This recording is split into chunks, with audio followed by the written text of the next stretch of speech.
the spread of communism in Africa. In 1960, Brezhnev, the president of the Soviet Union, had visited Ghana. It frightened America's leaders. They were determined that Nkrumah, despite his brand of African socialism, would be their man. Nkrumah was everything. He was everything, politically, economically, psychologically, culturally, and so on. He just absolutely dominated the scene. Nkrumah, though, wanted to keep Ghana and Africa out of the Cold War. President and distinct delegates, it's quite clear that a desperate attempt is being made to create confusion in the Congo, extend the Cold War to Africa, and involve Africa in the suicidal quarrels of foreign powers. The United Nations must not allow this to happen. But there was the dam. The American government realised that it was a powerful weapon with which to ensnare Nkrumah. Like the World Bank, the Kennedy administration had agreed to lend millions of dollars to the scheme. In an internal memorandum, the Secretary of State, Dean Rusk, made it quite clear what this money was for. By maintaining this leverage on Nkrumah, he wrote, the US will be in a better position to influence his policies. In public, though, it was called foreign aid. The problem was that we foresaw that the progress that the Soviets were making in extending their communist ideology, particularly in Africa and to some extent in South America, certainly in the Middle East, and that therefore we had to counter that some way. And we countered it with foreign aid as a defense against the spread of communism. Bit by bit, Nkrumah's utopian vision was slipping away. The Volta scheme had become something very different from what he had originally intended. At every stage, the project had been shaped not by his idealism, but by powerful political and economic pressures. But Nkrumah still believed it was worthwhile, because once the dam was built, it could not be taken away. In time, it would become the engine of his country's future. Everyone was hopeful. Those absolutely were optimistic times for hope. Ghana was singular in the sense that it had everything. It had educated people. It had considerable infrastructure, 3 universities, schools, lawyers, doctors. It had everything going for it. The construction of the dam was to take 4 years. Throughout Ghana, factories and roads began to be built, the foundations of the industrial revolution that would be powered by the dam. But with these trappings of the modern world came other forces that took Ghana's fragile economy even further from Nkrumah's control. Corruption is not a problem peculiar to any country. I personally feel that the only way in which you can stop corruption in a country is to build up a strong public opinion against it. Elements entered into the equation that had not been adequately foreseen, and perhaps the greatest of them was corruption.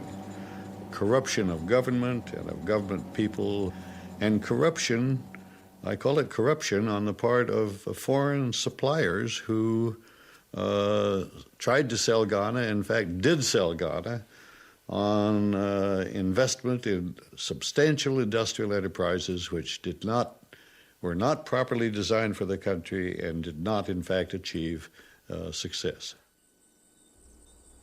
In the early 60s, Ghana became a mecca for European industrialists eager to win large contracts from Nkrumah's government.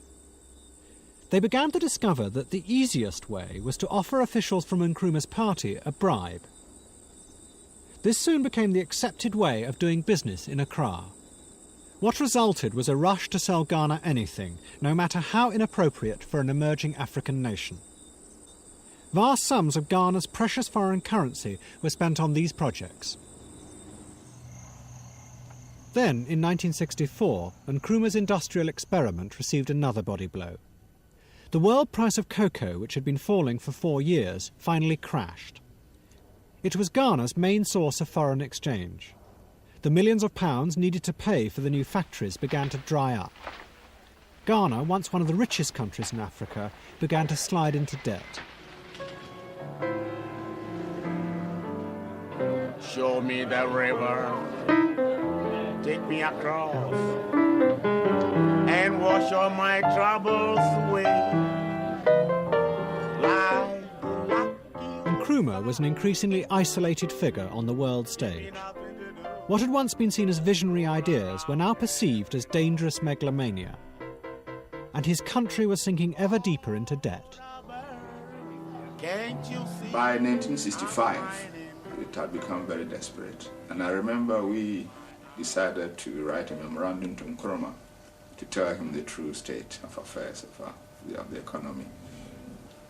I had written that the reserves were only £500,000. He looked at me and said, you didn't check the typing. You left a few zeros. So I said, no, sir, there are no zeros left. This is 500,000. That's all we have in the banks overseas. And he sat back. Then what he did was that he went round the table. He went to everyone who was seated there, the meeting, and asked them, Frimpong says we have 500,000. Is he right? Do you agree with him? And everybody said yes. That was the first time the whole cabinet acknowledged to the president that Ghana was bankrupt. The river, take me across and wash all my troubles away. Like the lucky old sun, give me nothing to do.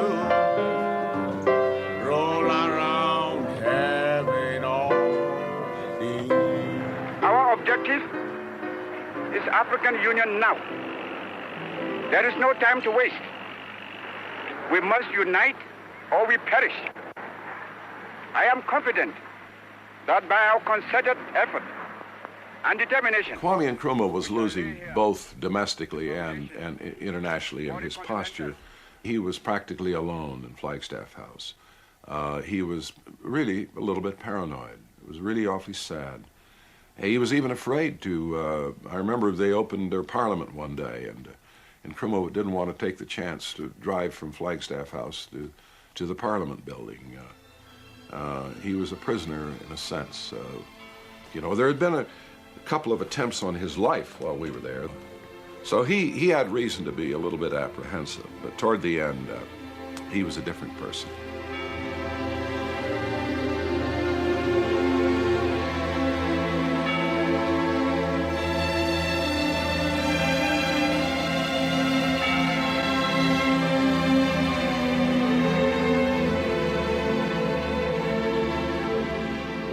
On the 22nd of January 1966, the dam was finally finished. Nkrumah organised a massive celebration. He invited the whole country to attend. The mood of the people at the celebration, the mood of the country was euphoric. There was this vast project which had come in, and they understood it will have a tremendous impact and effect on the country. I felt euphoric. I was quite enthusiastic.